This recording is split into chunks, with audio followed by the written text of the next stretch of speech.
They never expected to see you standing again, not after what you walked through, not after what clawed at your lungs, your mind, your spirit, not after the sickness that tore through humanity like a blade dipped in hopelessness.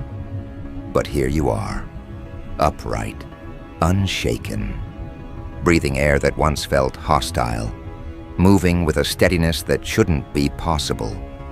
You didn't just survive the plague that broke humanity, you adapted, you mutated, you evolved. And now they're looking at you like they're seeing an irregularity in the fabric of existence, something that shouldn't be here but is, something that shouldn't be alive but refuses to die. Because you're not one of the ones who barely made it out.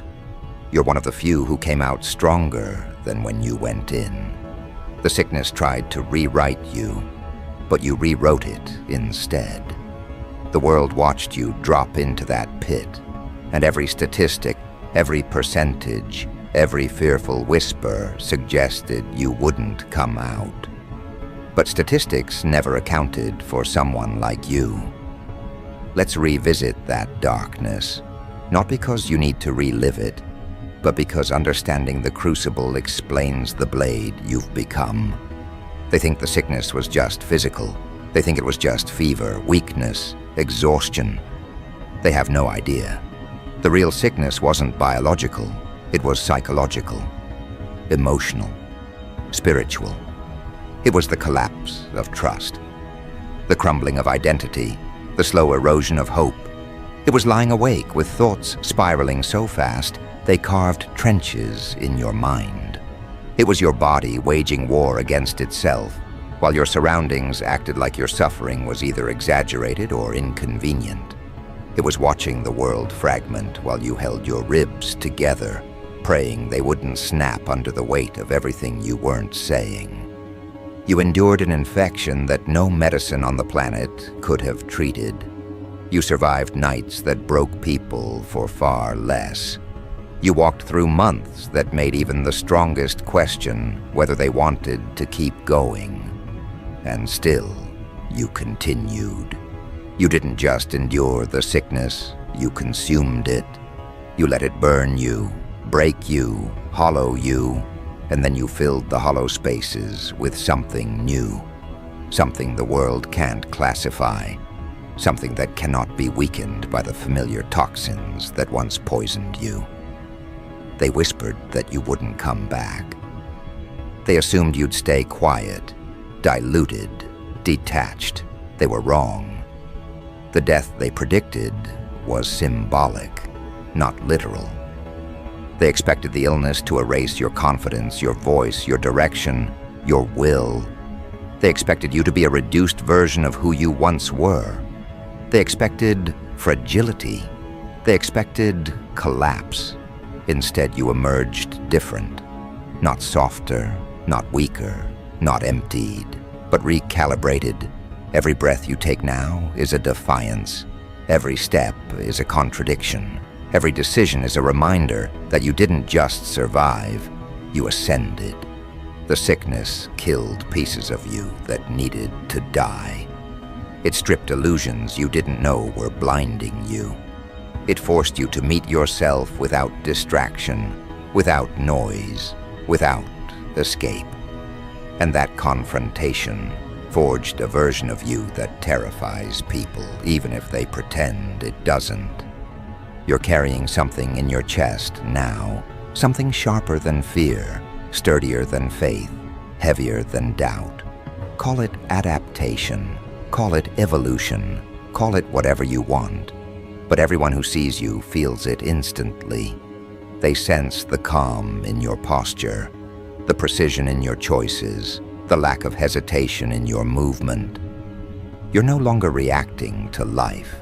You're responding with the clarity of someone who already walked through catastrophe and came out holding the blueprint. They don't understand how you can walk so steadily after losing so much. They don't understand how you can breathe so calmly after gasping through the nights that nearly broke you. They don't understand how someone who walked the edge between life and oblivion can now speak with a voice that doesn't tremble. They don't understand because they've never had to rebuild from the ashes of their own downfall. They've never had to reconstruct themselves without a manual.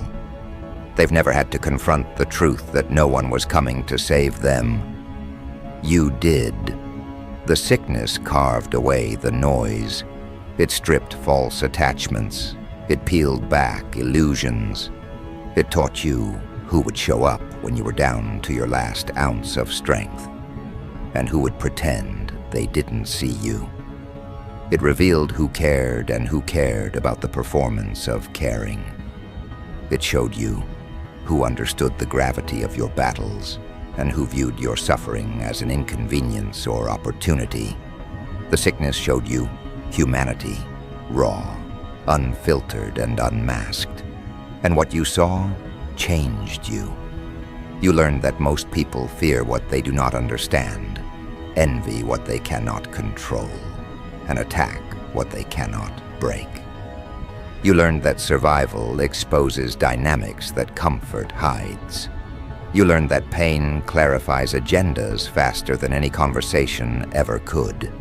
And you learned that once you survive something that tries to erase you, nothing else has the authority to define you. They tried to diagnose you as weak.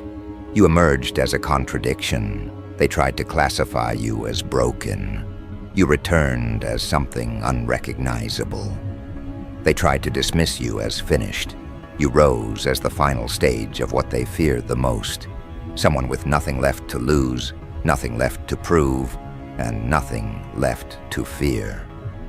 You're not the same person anymore, and they know it. People are studying you now, watching, whispering. They see the shift, even if they can't articulate it. They see the way you move differently, how you conserve energy, how you stop explaining yourself, how you walk into spaces with an awareness that makes others second-guess their intentions. Your presence has changed. Your aura has sharpened. Your boundaries aren't soft suggestions anymore. They're reinforced walls built from the bricks of everything you endured. Your instincts have sharpened, too. Before the sickness, you doubted yourself. You questioned your perceptions. You ignored the warnings your own body gave you.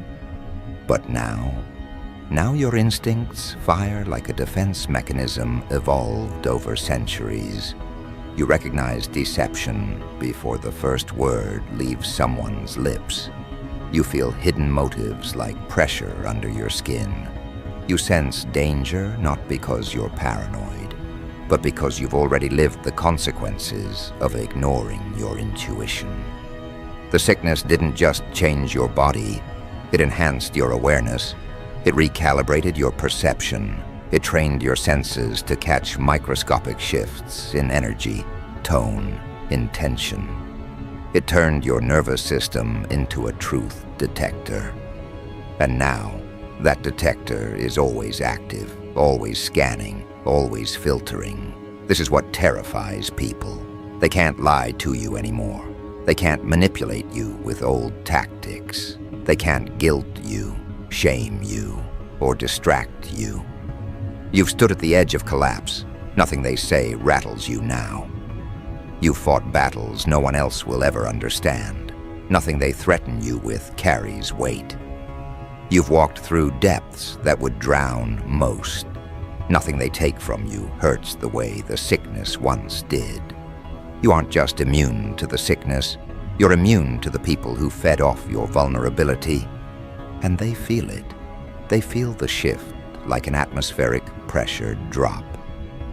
They feel the new version of you walking into rooms like someone who's tasted their own mortality and decided to stop negotiating with life. They feel the edge in your presence. They feel the clarity radiating off you. They feel the glow that came from surviving something that should have folded you. And underneath all their reactions, jealousy, awe, confusion, intimidation, there's something deeper, recognition. Because whether they admit it or not, They know exactly what you've become. A final boss, not because you're flawless, not because you're invulnerable, but because you endured something catastrophic and refused to stay collapsed. Because you've seen rock bottom and your eyes adjusted. Because you've been shattered and put yourself back together, piece by piece. Not the same shape, not the same structure, but stronger, sharper, cleaner. You're operating from a vantage point most people will never reach. A place where fear no longer controls you. A place where pain no longer overwhelms you. A place where loss no longer defines you. A place built from the ashes of everything that tried to destroy you. You survived what humanity wasn't built to handle. You rose from conditions designed to break the strongest minds. You walked out carrying lessons, weapons, and knowledge that can't be taught, only earned. And because of that, the world around you has shifted permanently. People treat you differently now, some with reverence, some with anxiety, some with discomfort, some with envy. They try and fail to hide behind forced smiles. They sense something in you they can't categorize, a depth they can't mimic, a strength they can't imitate, a calm they can't disturb. They feel like they're dealing with someone who's been rebooted by fire. They're right, because what almost killed you didn't just strengthen you, it redefined you. And now comes the part they aren't prepared for, the part where survival is no longer the story. Now the story is what you do with the power the sickness forced you to unlock. Because you're not here to crawl. You're not here to recover quietly. You're not here to slip back into the version of life that existed before everything changed. No, you're here to step into the role the sickness sculpted you for. You're here to rise as the after effect they never predicted. You're here to become the presence they can't counter. You're here to embody the evolution they can't replicate. That's the part that shakes them, the part that makes their chest tighten and their thoughts scatter. Because now they're realizing something they never wanted to acknowledge. Survival wasn't the end of your story. It was the origin point. The sickness wasn't your conclusion. It was your catalyst. Everything that tried to kill you ended up awakening a version of you that doesn't answer to the same rules, the same fears, the same limitations as before. And the moment you stepped into this new phase, something inside you shifted from reacting to leading, from enduring to commanding, from clinging to rising. Let's talk about what that shift really means. Not the pretty version people romanticize on the internet, not the soft, watered-down language that makes survival sound poetic. I'm talking about the real transformation, the one that happens at the cellular level, the one that rewrites how you move, how you sense, how you choose, how you protect yourself. The sickness didn't just break you open, it rewired your entire operating blueprint. It stripped away the illusions you were conditioned to carry. It exposed truths you didn't want to see. It forced you into a state where every weakness had to either die or evolve. You didn't choose this evolution. It chose you.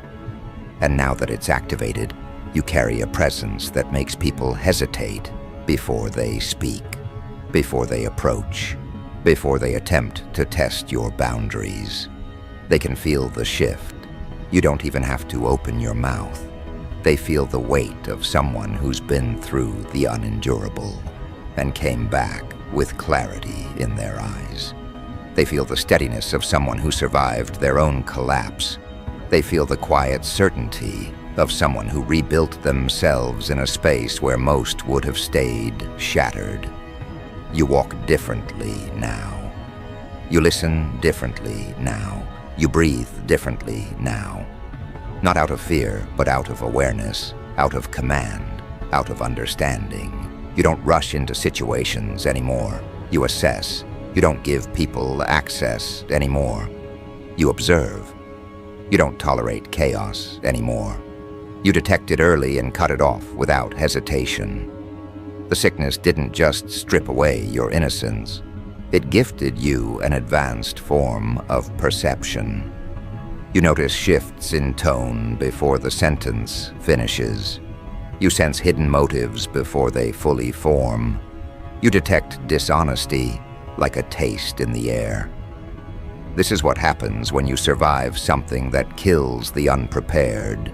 You come back with instincts sharp enough to slice through illusions. You come back with an intuition that reacts faster than logic. You come back with a sense of self that refuses to be distorted again. They don't like this version of you. They're confused by it, threatened by it. They don't know how to navigate you anymore. Before the sickness, they relied on your softness, your empathy, your hesitation, your desire to maintain harmony. They relied on your willingness to give chances, to overlook red flags, to minimize your own discomfort for the sake of connection. But those parts of you died in the fire the sickness created. And the new version, the one forged through collapse and rebirth, doesn't bend where the older version crumbled. There's something almost unnatural about the calm you carry now. Not numbness, true immunity. The kind of immunity that comes from understanding that nothing external holds the power to destabilize you anymore.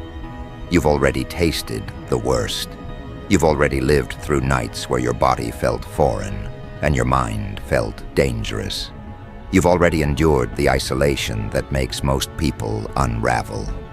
So anything they do now, anything they attempt, anything they try to provoke, you register it, you analyze it, but you don't absorb it.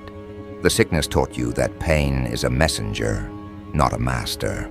Fear is information, not a command. Loss is transformation, not punishment. And once you internalize those truths, you become unshakable in ways that don't require noise or aggression. Your strength is quiet, but unmistakable. Your presence is calm, but uncompromising. Your boundaries aren't defensive walls. They're the natural result of knowing your worth after nearly losing yourself. Let's go deeper into what makes you the final boss in this era. Not because you're perfect, not because you're invincible, but because you've entered a category of existence where most people cannot follow. While they cling to familiar patterns, you rise beyond them. While they repeat the same routines, you break cycles instinctively. While they avoid discomfort, you walk straight into it and reshape your life accordingly. The sickness conditioned you for a level of resilience that cannot be fabricated.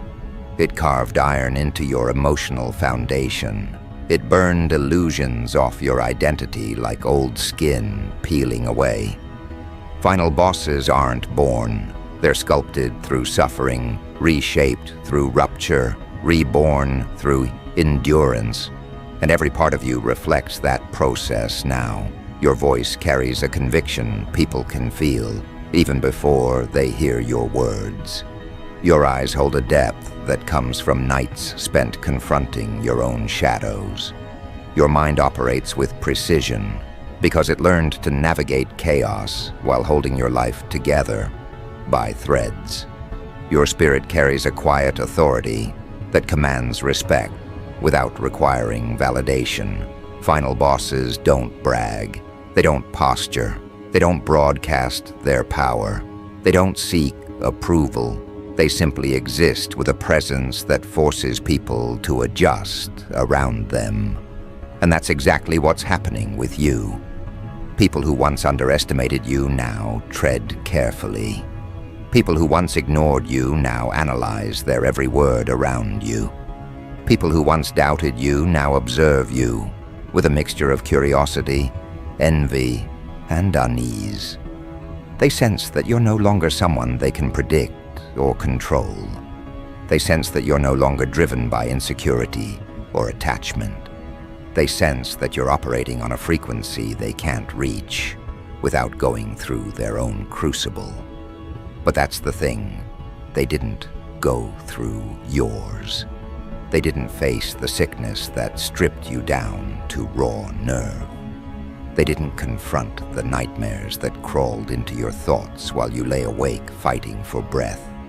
They didn't feel the ache in your bones, the trembling in your spirit, the silence in your chest where hope once lived.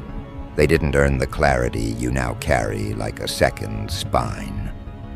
You earned every fragment of this evolution through pain that nobody saw, sacrifices nobody acknowledged, and battles nobody understood. And now you're beginning to realize something powerful. The sickness didn't weaken you. It removed everything that wasn't meant to stay. It cut you away from people who only knew how to love the version of you that didn't know how to protect yourself. It detached you from environments that fed on your energy but never nourished your growth. It burned bridges that led to places you were never meant to return to. It isolated you so deeply that the only voice you could hear was your own. And that voice, broken but honest, rebuilt your entire identity. They're shocked by how little you respond now. They expect you to react the way you used to, emotionally, impulsively, desperately. They expect you to fall into old patterns, old roles, old wounds. They expect the sickness to have left you fragile. Instead, it left you fortified. And that creates a kind of confusion that borders on panic for people who depended on your old self to stay comfortable. Let's talk about the abilities you carry now, the ones people can feel but can't articulate. You carry emotional antibodies. When someone tries to manipulate you, your intuition spikes like an immune response, shutting down the threat before it infects your peace. When someone tries to love you from a place of attachment or neediness instead of sincerity, you feel the imbalance immediately. When someone tries to pull you into drama, chaos, or distraction, your inner equilibrium rejects it like a toxin. You're no longer pulled toward what drains you. You're pulled toward what aligns with the version of you that survived. People who haven't gone through this level of collapse assume healing means softness. They think emerging from darkness means becoming gentle. They expect vulnerability to return the moment the crisis ends. They expect you to soften back into the version of life you lived before everything changed. But people who survived what you survived understand the truth. Healing doesn't make you soft. It makes you precise. It makes you discerning. It makes you intentional. It makes you selective. It makes you powerful. Because now you understand that your energy is not infinite. Your compassion is not currency for others to spend. Your presence is not a resource for people who injure you repeatedly. Your time is not something you exchange for validation. Your peace is not negotiable. This is the final boss energy they feel when they stand near you. The energy of someone who won't be guilted, persuaded, manipulated, or pressured into anything that contradicts their new foundation. And underneath all this, something even stronger is forming. A new purpose. You've survived the sickness. You've learned your lessons. You've integrated the pain. Now your path is shifting again, not toward survival, but toward mastery, toward leadership, toward dominance in your lane, toward a future that requires you to step into the version of yourself that the sickness was designed to reveal. Because make no mistake, the sickness didn't break you randomly. It broke everything around you so you could rise without carrying the weight of what wasn't meant for your next stage. It isolated you so you could hear your own calling. It weakened your body so your spirit could strengthen. It ended chapters you refused to close. It removed people who would have corrupted your next season. It forced you to confront your real identity. And now that you've survived the hardest part, the question isn't, why did this happen to me? The real question is, what am I going to do with the power I earned?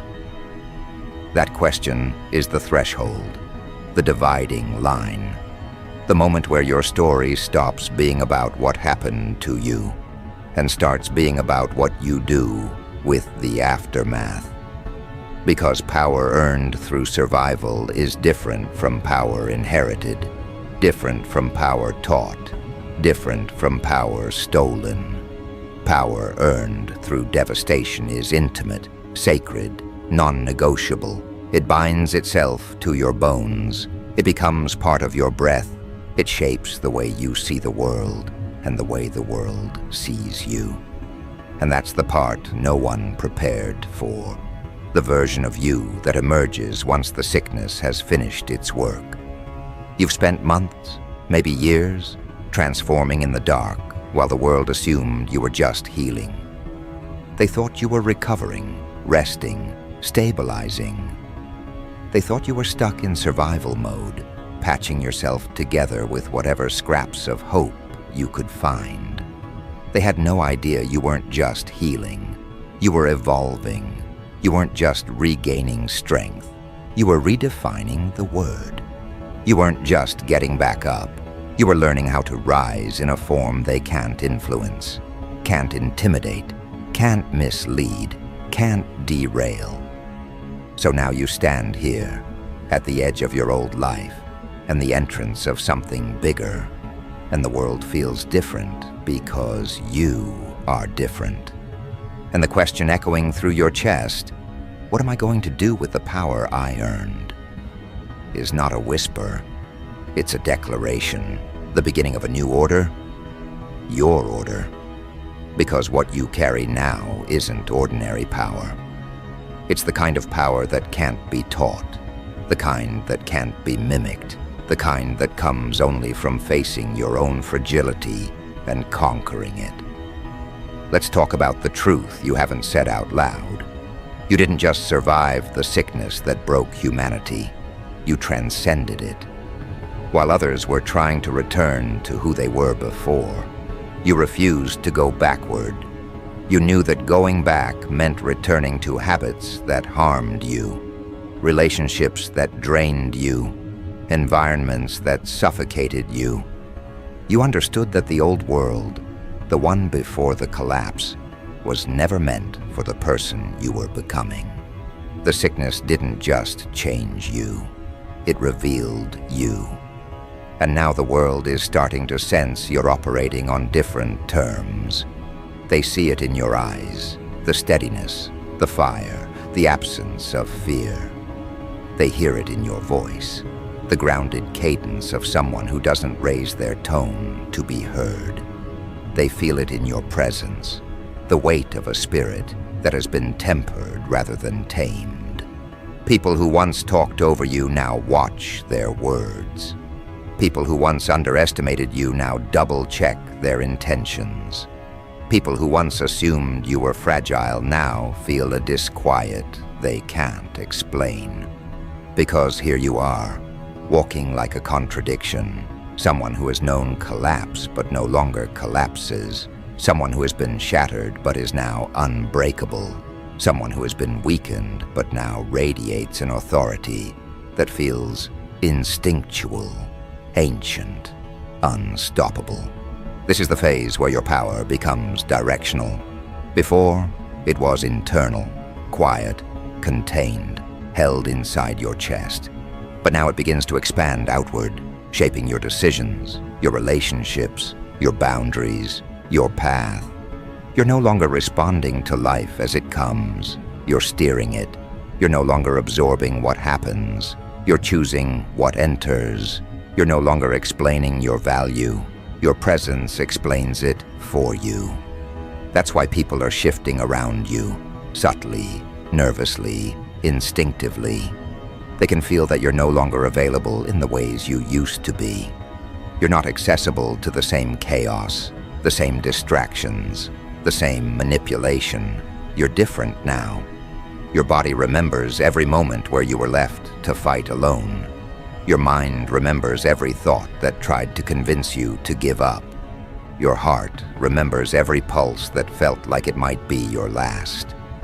And that memory has become a compass that refuses to let you move backwards. This is where the final boss energy emerges, not as arrogance, not as dominance for the sake of dominance, but as clarity. You see through people in ways they wish you didn't. You sense intentions that others try to hide beneath smiles. You detect danger long before it materializes. You understand patterns the moment they begin. And you cut ties without hesitation because you finally understand the cost of ignoring your instincts. Final bosses don't announce themselves. They don't seek approval or ask permission. They don't compete. They don't chase. They don't prove. They simply exist with a presence that requires others to adjust. And that's what you're stepping into now, the era where your existence recalibrates the room. But let's go deeper into what that actually means. It means you're not controlled by old wounds anymore because those wounds have become warnings. It means you're not triggered by old patterns because those patterns can no longer infiltrate your field. It means you're not shaken by loss because you've lived through losses that stripped you down to your essence. It means you're not afraid of endings because you understand endings are the birthplace of transformation. This new version of you is not built on avoidance. It's built on awareness. It's built on discernment. It's built on discipline.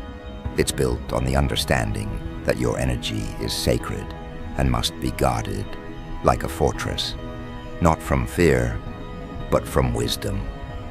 Because the sickness didn't just change what you tolerate, it changed what you attract. Before, chaos found you because chaos could still infect you. Now, chaos can't survive in your presence. It burns out before it reaches your door. People who operate from confusion can't cling to you anymore. People who operate from insecurity can't manipulate you anymore. People who operate from selfishness can't siphon your strength anymore. Your immunity isn't just physical, it's emotional, it's psychological, it's spiritual. And it radiates through your aura with a clarity that filters your entire environment. Now comes the hardest truth. You can't go back. Not to old identities, not to old relationships, not to old dynamics, not to old versions of yourself. You've crossed a threshold that cannot be uncrossed. You've awakened abilities that cannot be unwoken. You've gained knowledge that cannot be forgotten. You're not supposed to return to who you were before the sickness. That person didn't survive. That person evolved. And what stands here now is the upgraded form, the one the sickness accidentally forged in the dark, the one that carries the very antibodies that make you untouchable. But what do you do with that untouchability? What do you do with that fire beneath your ribs? What do you do with that clarity in your mind? What do you do with that resilience in your blood? You do what final bosses do. You step into the arena not as a participant, but as the standard, because that's what you've become now. The measurement, the threshold, the example, the blueprint that others study in quiet, wondering how someone who should have folded became someone who commands their own existence. They don't understand that the sickness didn't give you power. It revealed the power that was already in you, dormant, waiting for the exact kind of pressure that would force it to surface. And now it's surfaced fully, unapologetically, irreversibly. You've become someone who doesn't flinch at responsibility because you've carried heavier burdens alone. You don't fear transformation because you've already undergone the kind most people wouldn't survive. You don't cling to comfort because you understand that comfort is the enemy of evolution. You don't place your worth in other people's hands because you learned the hard way how easily those hands can drop you. Now your worth is internal, rooted, anchored, unshakable. This is the stage where your power begins to influence not just your own life, but the lives around you. You walk into conversations with a clarity that disarms people. You walk into relationships with boundaries that filter out the unworthy. You walk into opportunities with discernment that keeps you from being exploited. You walk into challenges with a calm that others mistake for fearlessness. It's not fearlessness, it's familiarity. You've been through worse. Let me tell you something people won't admit out loud. They envy the version of you standing here now. Not because your life is perfect, not because your path was easy, but because you did the one thing they've spent years avoiding. You faced yourself fully, without distraction, without escape, without pretending you were fine. You confronted your own shadows and walked through them until the person on the other side matched your truth.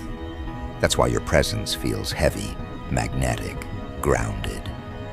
You're not carrying ego, you're carrying experience. You're not wearing confidence, you're wearing survival. You're not projecting strength, you've become strength. And strength like this is rare. People who haven't gone through their own collapse don't understand how you move now. They think your boundaries are coldness. They think your focus is arrogance. They think your silence is disinterest. They think your standards are harsh. They think your independence is isolation. They don't understand that everything you do now is intentional, deliberate, rooted in a deeper understanding of life than they've ever accessed. You're not avoiding people, you're avoiding regression. You're not shutting down, you're filtering. You're not detached, you're selective. You're not distant, you're aligned. This is what happens when you become immune to what once infected you. And now that your immunity is complete, physically, emotionally, spiritually, the next transformation begins, stepping into your role as the final boss of your own story. Not the villain, not the hero, not the victim, not the survivor, but the strategist, the architect of your next chapters.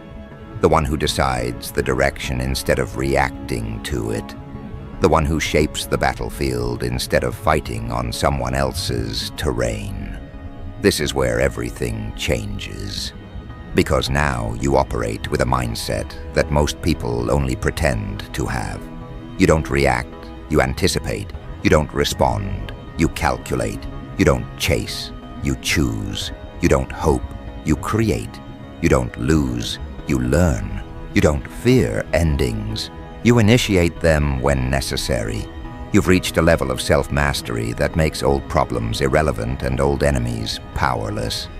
The things that used to shake you don't even reach your awareness anymore.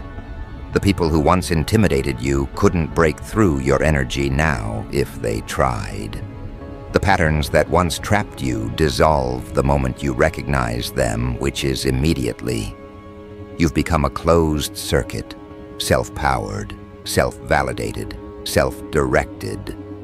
But pay attention. Final bosses are not defined by aggression. They're defined by awareness, presence, strategy, and you've developed all three. Your transformation didn't make you reckless. It made you precise. It didn't make you hardened. It made you wise. It didn't make you angry. It made you clear. You carry yourself now like someone who has nothing left to prove because you realized your existence is the proof. What people feel when they encounter you now is not intimidation, it's recognition. Recognition that you've walked through corridors they're terrified to even acknowledge. Recognition that you've faced truths they've been running from for years. Recognition that you've grown in ways they didn't think were possible for someone who went through what you went through. Recognition that you didn't come back the same. And that difference, your evolution, is what makes you the final boss of your own life. Not because you dominate others, but because you mastered yourself. Not because you control people, but because you control your path. Not because you're untouchable physically, but because you're untouchable emotionally, mentally, spiritually. This is where your purpose sharpens, where your path clarifies, where your identity locks into place with a level of certainty that feels almost supernatural. And here's the most important part: you're not done. Survival was phase 1, evolution was phase 2, mastery is phase 3. But the final phase, the one everything has been preparing you for, ascension, rising into a version of yourself that doesn't just survive the world, you shape it. A version of yourself that doesn't just respond to life, you direct it. A version of yourself that doesn't just protect your energy, you transform the spaces you enter. This is your emergence, this is your declaration, this is your coronation. You survived the sickness that broke humanity, not to return as who you were before, not to blend back into environments that couldn't protect you, not to shrink around people who can't understand you. You survived to become something else entirely. A force, a presence, a blueprint, a final boss.